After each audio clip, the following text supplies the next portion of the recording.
अवतरण दिवस है। ऐसे संत जन्म नहीं लेते, वो अवतार लेते हैं।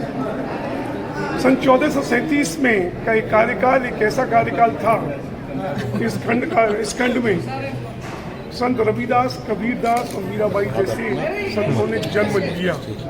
हमें लगता है कि कहीं ना कहीं संत रविदास का समाज की जो समरसता का जो सिद्धांत था, जो मैसेज था, वो पूरे देश तक पहुंच नहीं पाया। हमने आज इसको चुना कि उनके बायोपिक पर एक रविदास के पूरे छुए अनछुए सारे पहलुओं पर एक सीरियल बनाया जाए। आज एक सीरियल का यहाँ मुहूर्त हुआ है। इसमें 52 एपिसोड होंगे और प्रयास किया जाएगा कि दूरदर्शन पर ये चले, क्योंकि दूरदर्शन की पहुंच हर जगह, हर घर में है। हर घर तक ये समाज समरसता का समाचार पहुँचे और इसको इतने प्रेरणादायक रूप में बनाया जा रहा है कि हर ऐसे अनछुए पहलू उनके जो अभी तक यहाँ नहीं आ पाए, वो समाज के सामने आए और समाज एक दलित वर्ग जो अभी भी जूझ रहा है समाज के एक अंग बनने में, उसमें सहायता मिले। इस सोच को लेकर के इस सीरियल का निर्माण किया जा रहा है।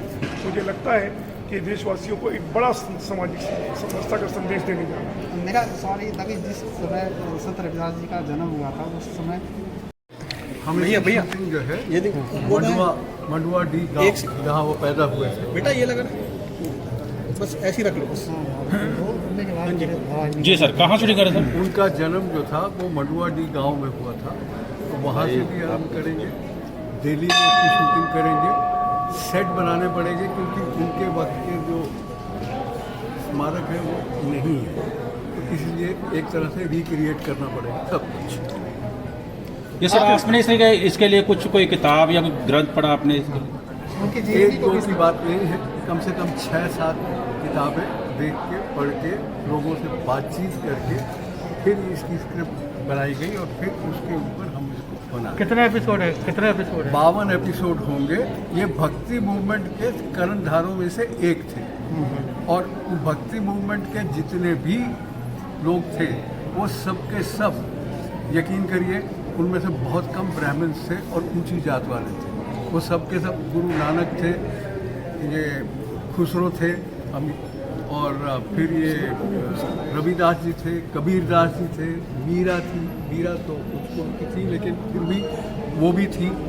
और उनको ही जब लोगों ने नहीं जीने दिया तो ये तो बेचारे फिर भी। अच्छा सर, आर्टिस्ट है इसमें सर, आर्टिस्ट बाबर जो और हुमायूं जो थे वो भी गुरु रविदास के पास गए थे उनका आशीर्वाद लेने। नहीं साहब, ये गलत है।